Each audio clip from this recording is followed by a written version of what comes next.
Good morning and afternoon and good evening, people. This is Carrie Getz. Welcome to another edition of this podcast series, Careers for Women, Trades, and Vets in Tech and Data Centers. Today, we are joined by an industry friend of mine, Mr. Alvarez. Why don't you introduce yourself to everybody and tell folks where you are, and then we'll get started.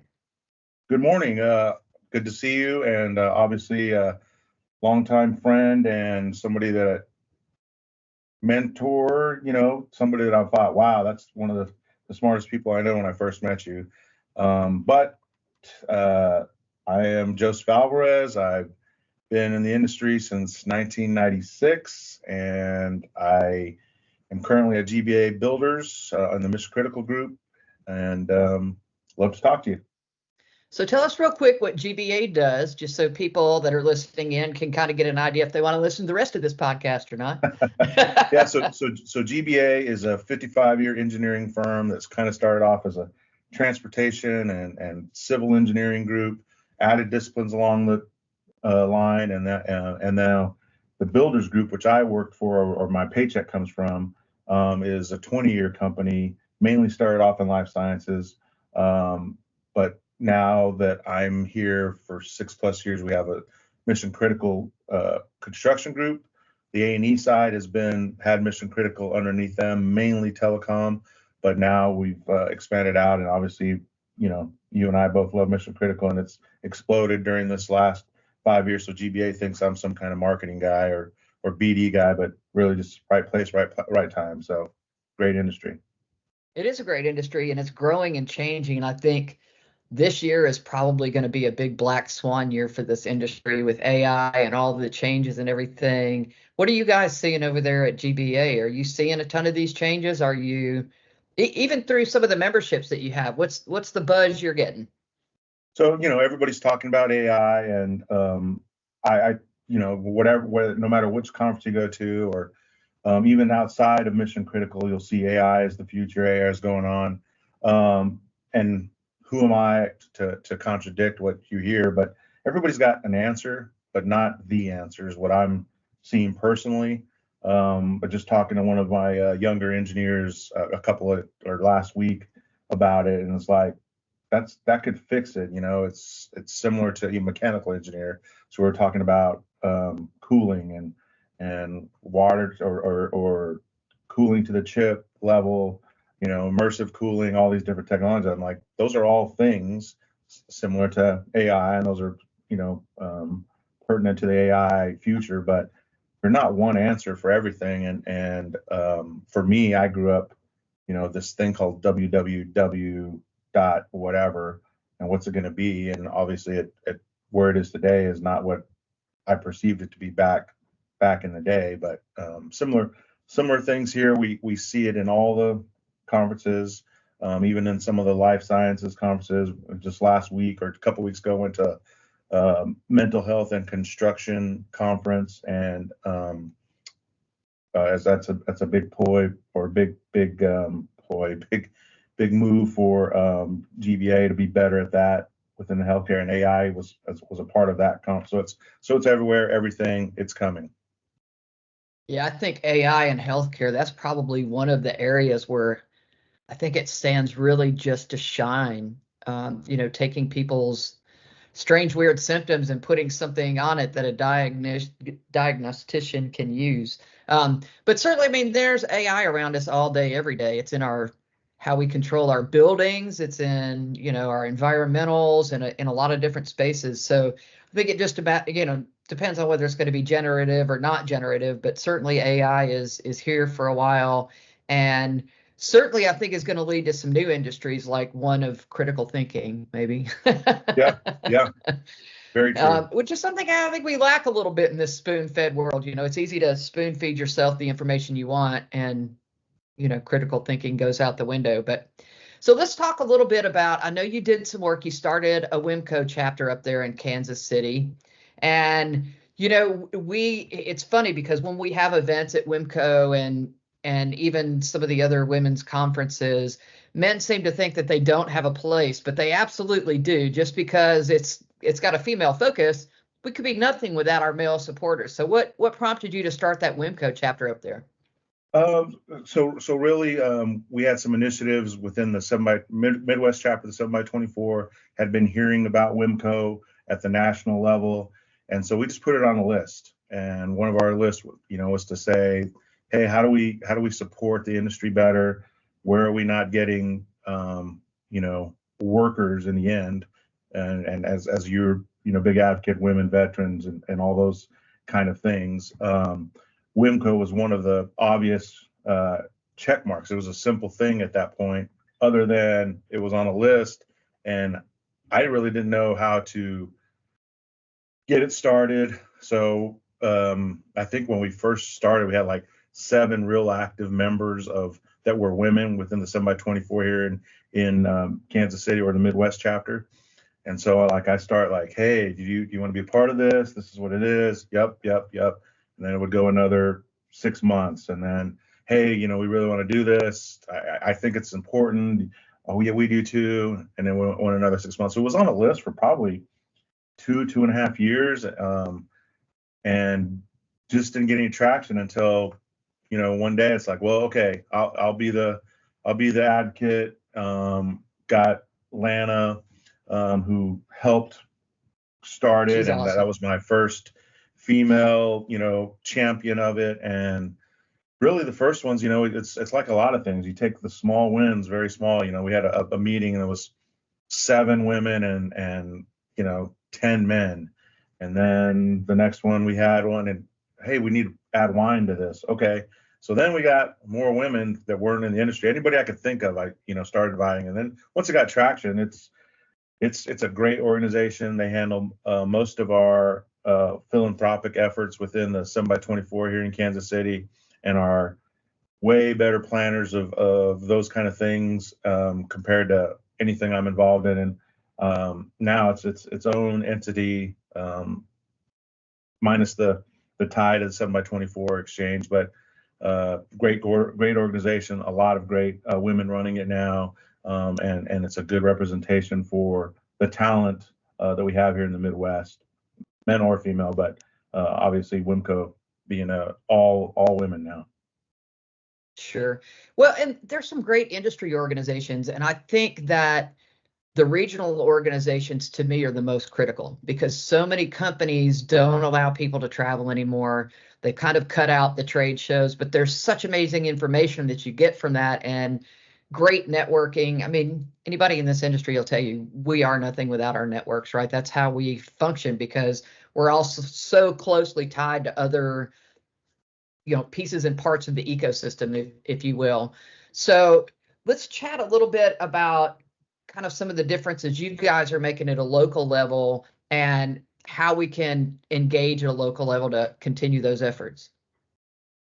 Yes. So one of the things that I think, being from Kansas City, we were, like I said, I got it here in '96 and really started making binders for the director of the 7x24 when I was on night shift, even before I met you. But and one of the challenges we have with Kansas City is, or at least at the time, is it's heavily enterprise data centers.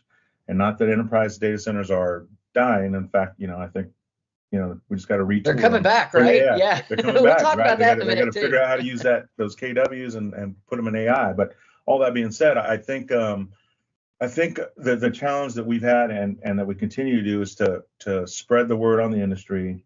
There's a lot of things that are being retaught, stuff that I'm like, well, we've kind of been through this. We've kind of been through supply chain issues, and then COVID hits, and we're back in supply chain, and we've been through operations, and now we're back into this newer generation of like, operational excellence. What does that mean? What does that mean to you? How do you do it? Having a big conversation with some of our young leaders about redundancy and why it's important, and why it was important in enterprise versus why it's different in hyperscale design and operations and things. So that's a long answer to tell you. I think it's educating, right? And continue spreading the network, spreading the arena that we're in, and that you and I are so passionate about, and others are so passionate about hey, this is my career, this is my pride in my craft, and our craft is a evolving thing. It's a steady operation of change. So That's continues to right. change, continues to go, and you can't make big moves, because you have a data center somewhere behind you operating. So anyway, I think I answered your question. Yeah, I think so. Let's talk about, you touched on something. I said we'll come back to it. So let's come back to it. Let's talk about repatriation and enterprise data centers. I think AI is going to push a lot of enterprises to pull their data centers back, certainly at least for their AI platforms, because of all the uncertainty about who owns the language model, copyright issues, Yep. you name it, liability issues, all kinds of stuff. Are you guys seeing a lot of that movement from enterprise data centers that are looking to repurpose old space or build new space that'll accommodate those things? So we are starting to hear that sniff, right? To me, it's always the Gartner group that will kind of set the tone, right? They, back in the day, I can remember explaining to my enterprise chain of command, that C-suite that came back from Gartner Group, and they're like, hey, there's this thing called the cloud. You had to explain the cloud and what it is, and then the CIO at the next company, and so we're going to the cloud, whatever that is. And I think that's probably happening now. I mean, I haven't been reading up on with the Gartner Group stuff, but I imagine somebody like that is saying, repurpose your data center. There's stranded power out there. With power being so difficult to get, you can take what used to be a big 10, 12, 20 megawatt enterprise data center and now make it specific to an AI. The other thing I think is still the struggle, which you'll probably giggle at this, but mainframes are going away. Mainframes are going away. Mainframes are there, yeah. And so how is that enterprise play on mainframe and AI, which are, I think, similar computing power, and I'm going to use the wrong terminology there, but similar in that play of, heavyweight, heavy computing, heavy ties to it all. So it should be something halfway easy, air quotes, easy to make it AI purpose used, right? But so the quick answer is yes, we are seeing that. Yes, that is the term. Yes, we think that's a part of our business strategy to stay within the enterprise as a market, that whatever those enterprise AI end up being, and it's on its way. It's funny how cyclical this industry is too. If we go back in time, right, we started out centralized because of mainframes. Then we went decentralized so people could back stuff up and we didn't have the bandwidth. And we got the bandwidth, so we went back to centralized to take advantage of virtual and all that kind of stuff. Then we had a little entry to cloud in there, which is almost centralized again, now to bring it back to a lot of centralized for AI and proprietary information and some of that kind of stuff. It's funny how that circle just keeps repeating. I was talking to some folks the other day and I said, really, if you want to see what's going to go on in the next 10 years, go back 10 and reinvent that. Liquid cooling is another great example. Yeah, When we started, computers were all liquid cooled. And then nobody wanted water in the data center. And now here we are again. We're back to liquid cooling, at least, direct to chip, even immersion. There's a lot of stuff with open compute that's changing.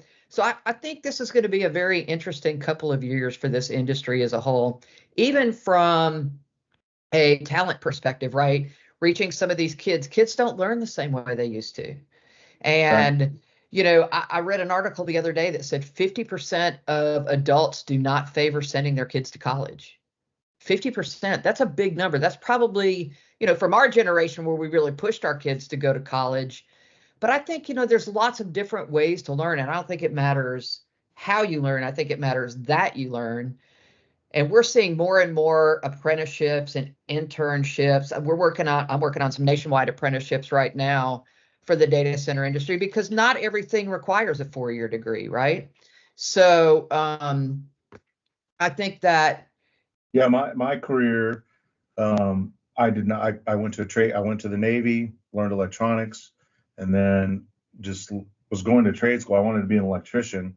And another funny story about how I didn't get into the union and stuff, but time for another day. And went to the trade route, and now I'm huge advocate for that. But lucked into data center, didn't just thought, oh, I'm going to be in an air conditioned space while I'm learning my trade because I want to be an electrician. And I went to my first data center, and they're telling me about KWs and redundancy levels and this many generators and blah blah blah. And I'm looking at the conduit going, wow, somebody laid this pipe so beautifully. I mean, just no concept of It's what a data artistry, center right? was. Yeah. Yeah. So yeah, I have a deep respect, and we are trying to push trades and how things go for, I mean, just in our little bubble in Kansas City, right? With all the projects going on, mission critical. The government's always churning away at something. We have some baseball stadiums going or potentially going. And I mean, to be an electrician here is going to be a valuable tool to have, and we need more of them. So sorry to interrupt you, but yeah. No, for sure. I mean, we're singing off the same sheet of music here. It's so important that we have everybody of all specialties, and regardless of education level. I think that's part of the reason that I wrote the book, is that we're such an unknown entity. Nobody knows about this industry, despite the fact that people use us every single day. Yeah. People don't know where the cloud lives. They don't know that there's a physical building that's a data center. And so the bad part is that it's really hurt us from a worker perspective, because most people fall into this industry from somewhere else. They come in through coding, or they come in through engineering, or they come in through somewhere else, instead of saying, oh, here's a great industry. You can get an engineering degree and work in here. You can be a pipe fitter and work here. You could be a brick mason and you can work here. And I think being able to showcase and highlight all of those is going to be helpful. But again, it's just difficult getting to the schools, don't you think? Yeah. So we still continue to struggle with. I mean, I have some superintendent buddies in the city, and it's still like, well, where are they going to go to college? How are they going to get this? And it's like, well, there's a whole industry path this way. You can be a pipe fitter and probably make more than all your teachers. And if money's the deal. If it's just a different path, and we are still struggling with it as an industry, no matter what. And you go to one of our conferences, it's not that big a deal. Everyone's like, everyone's cheering and everyone's for it, but outside of it, I mean, talk to my mom. What do you do? Well, I've only been doing it since '96, but Yeah. still, what is it? It's magic, So My kid will tell you the same thing. I don't know, some kind of computer crap. Yeah. Yep. Exactly. Well, and so you said something earlier about leadership and this younger generation. Now that I'm a part of this silver-haired generation, and as leaders, as managers, as trying to be inspirational, and the term inspirational to me means providing the means to be disciplined, not a rah, inspired, because inspiration goes away. But this generation, most of the people that grew up as boomers and Gen Xers, had their parents. They went to school or went to church on Sundays. They went to school for their education, and you went to your job and you liked it. If you didn't like it, you went to your school at your job, and you like it or not, that's your job. You go to it. Now we have to provide fun, political, social, leadership, time, a balance. And so as leaders, we can't be so focused in on the bottom dollar is you're here 8 to 5 and you'll be here no matter what, and you'll like it, damn it. There's a fun portion to it. There's something that has to go, and trying to get all that into one magic pill and bring people in and explain to those that are in, it's a great challenge to be in, but it's definitely different. It's not the crack the whip and the yardstick and get your ass to work kind of days anymore. So although we got a lot accomplished back in the day, right? Yeah. We definitely got a lot done. Yeah, I think It has changed. These kids are digitally native. They learn in a different way. I will say that I think attention spans are destroyed. Even just the most mundane things, oh, you got to keep that really short. People's attention spans are short, and it's all this scrolling, that we do. And Yeah. and I do think that when we talk about diversity in this industry, which we talk about quite a bit, I think we talk about it incorrectly. As in, I think we need to view diversity as fingerprints, right? Everybody's got a fingerprint, so everybody's need for technology is different. And if we don't have everybody represented in technology, they're not going to be seen. It's going to be somebody's impression of what they need. So for me, diversity means getting as many fingerprints as we possibly can in this industry of all different walks of life and people that have learned different ways. Because we send everybody to college and say, here's how you solve a problem, we're really hurting ourselves. We should be saying, here's a problem, how would you solve it? And challenging them. And I think you get better outcomes that way. Yeah, that the old adage, well, that guy's coming out of left field. We need that. We need somebody out, all rowing together in the end is important, but it's good to have some different paces in there and some different ideas and different ways. So I love that. I love that fingerprint analogy. Yeah, the guy that can take anything apart and put it back together. We all know that guy or that person, girl, whoever it is, right? Mm-hmm. Those are the people that you need that don't have the training because they can just reach and get it and sort things out. And that if you put it with somebody maybe that's engineering, then we get new solutions in different ways. And I think that's when innovation really happens. Yeah, yeah. So, over the years, I've obviously interviewed and hired and let go a lot of different people, and always trying to figure out, because you don't put it on your resume, curiosity, right? And curiosity is so important to this industry, probably to all industries, but it's the only one I can really speak towards. You have an operations person that is curious about what is that, and where do I go find the information? That might not even belong there. yeah. Why is that light blinking? What's that beeping noise? What is that? What is that little tube sticking out over there? What is, what's a differential pressure? What does that mean? All those curiosity things that, those you can't put that on your resume, but how do you ask for it? How do you get it? And you said it, I can remember hiring a gentleman, and he's like, I took apart this, this air conditioner and put it back together. And I thought, at 17, you took an air conditioner apart? I go, yeah, let's get you on board. Let's figure that out, right? Right? Yeah. Yep. Well, you can train for skills. That's really what you want is somebody that's hungry to learn, cares to learn, those kind of things. So how are you guys, how is Kansas faring with apprenticeships and internships? Have you seen some programs? Have you seen some movement in those areas? So the bigger construction firms are really have some bigger or better programs, or I shouldn't say better. They just have programs that are intertwining with the trades. Yeah. The trades obviously have their apprenticeship programs. The pipe fitters and the electrical unions do.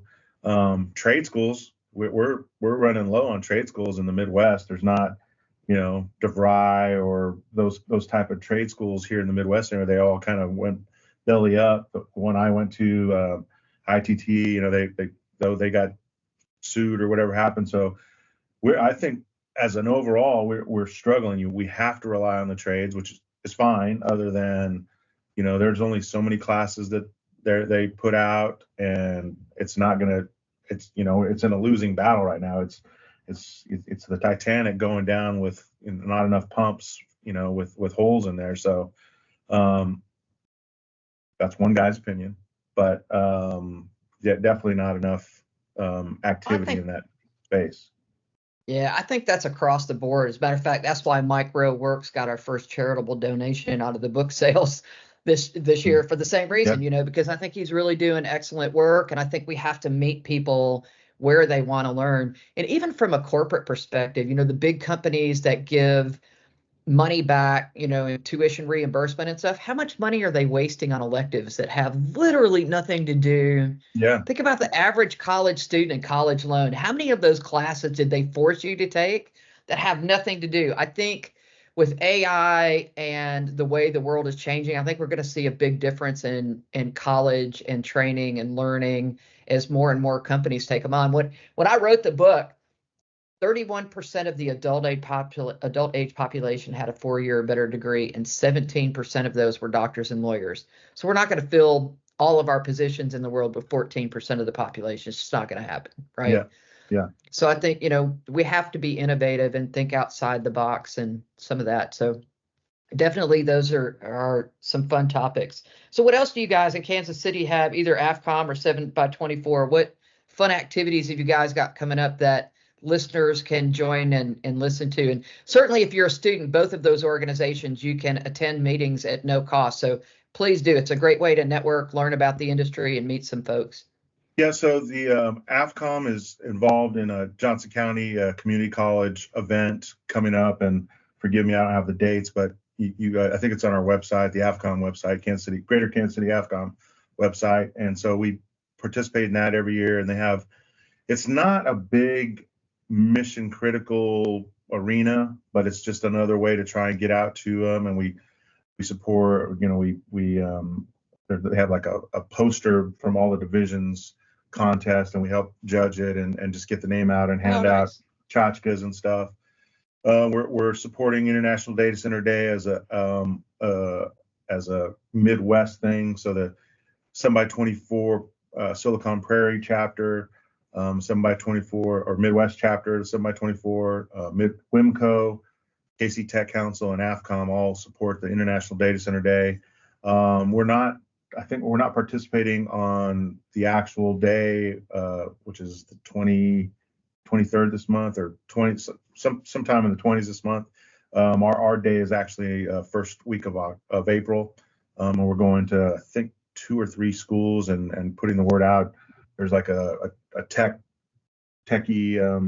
upper age school, and then some elementary schools that we participate in. This will be our 3rd or 4th year helping participate in that.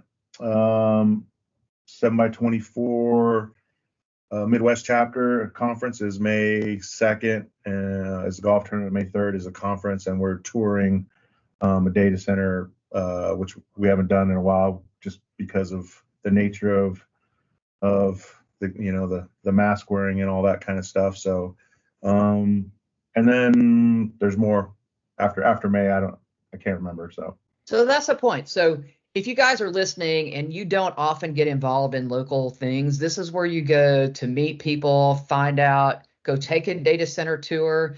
I know one of the organizations one of the chapters I was working with said that they were having problems because the data centers wouldn't allow people in under the age of 18, but certainly not all data centers are that way. You might not be able to see all the data center, but they'll definitely take you around. You have to agree to keep your hands in your pockets or whatever. But there's definitely data centers that will take you in and let you see. I would agree. If you're in the Midwest area and you want to see a data center, I can get you into one of them. I mean, you're more than welcome. If you can't make one of these conferences, or fundage is tight, just get a hold of Carrie or myself, and we know people. We can get you in. So absolutely. And you'll get people like Carrie and myself that love to talk to you about this career, this path, or if you just want to talk about the world champion Kansas City Chiefs, we can do that as well. Holy cow, what a great season. Man, what a great season.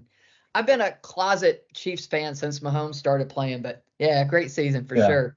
We definitely didn't expect it. Mid-season, it's like, well, it was a good run. It was, pretty good, but after the fact, I used them as an analogy yesterday. We were talking about internal, some things that are going on, and how we're moving in one direction. I'm like, we need some wins. We need a win. Win covers smooths over a lot of things. And I'm like, look at the Chiefs. The Chiefs this year were, it was tough. It was tough cheering for them. I mean, it's not the bang it out and win by 20. As a Bronco games. fan, I feel that pain. Yeah. But in the end, world champions, you're like, yeah, that weren't that bad. It wasn't that hard to watch them. So right. Very, very cool. Well, I mean, that's kind of a life lesson, right? We all have our periods of difficulty, and periods of times when we wish we had performed better. But, there's lessons to be learned in all of that, right? There's Yeah. lessons to be learned in the failure. And if you can take that failure and turn it into a Super Bowl win, hey, Yeah. all the better. Well, Yep. Joseph, thank you so much for your time today and chatting with us. For those of you that are listening, Joseph's contact information, of course, will be in the podcast description, as will a link to GBA and mentions of their chapters, so you can go check them out and join them locally. And for the rest of you, we look forward to hosting you on another edition of this podcast. Thanks for joining us. Thanks, Joseph. Thank you, Carrie.